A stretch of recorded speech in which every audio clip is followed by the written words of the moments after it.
grass is richly figured, and the train makes a pink and silver stain on the gravel and the thrift of the borders.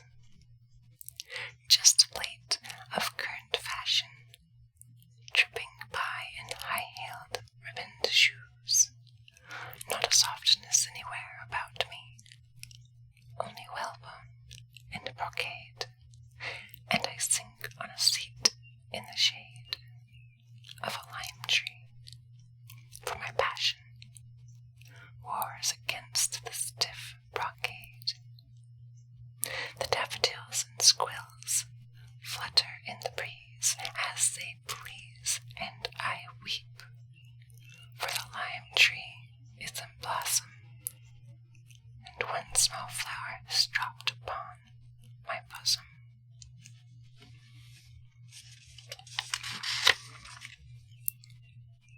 And the plashing of water drops in the marble fountain comes down the garden paths.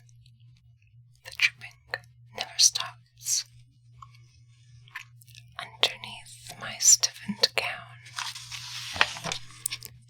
is the softness of a woman bathing in a marble basin, a basin in the midst of hedges grown, so thick she cannot see her lover hiding, but she guesses he is near, and the sliding of the water seems the stroking of a dear hand upon her.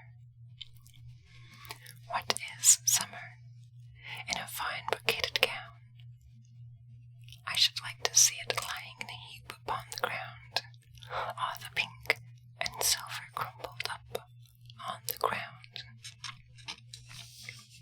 I would be the pink and silver as I ran along the paths, and he would stumble after, bewildered by my laughter.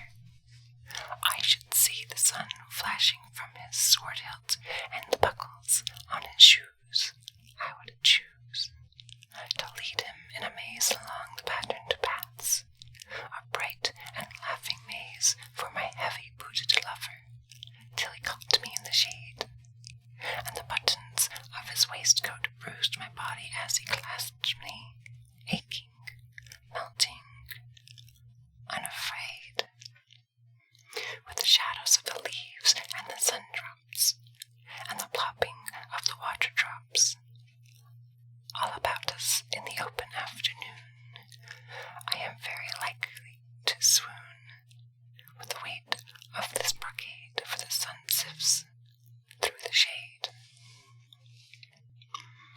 Underneath the fallen blossom in my bosom is a letter I have hid. It was brought to me this morning by a writer from the Duke. Madam, we regret to inform you that Lord Hartwell died in action Thursday se'night. As I read it in the white morning sunlight, the letters squirmed like snakes.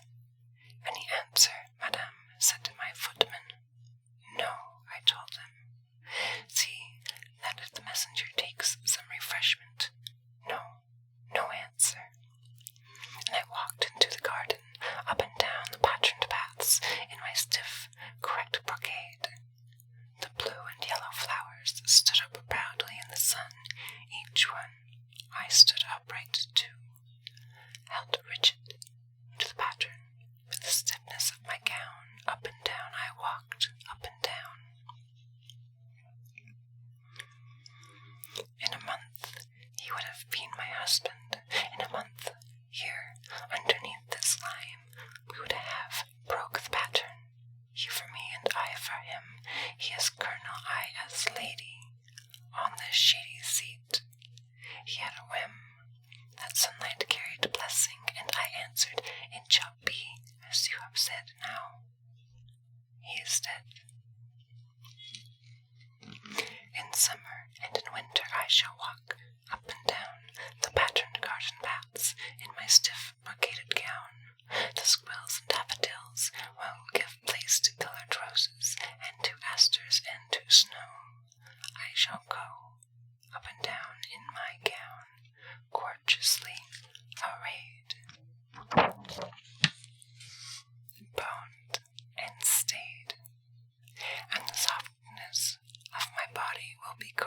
from embrace, by each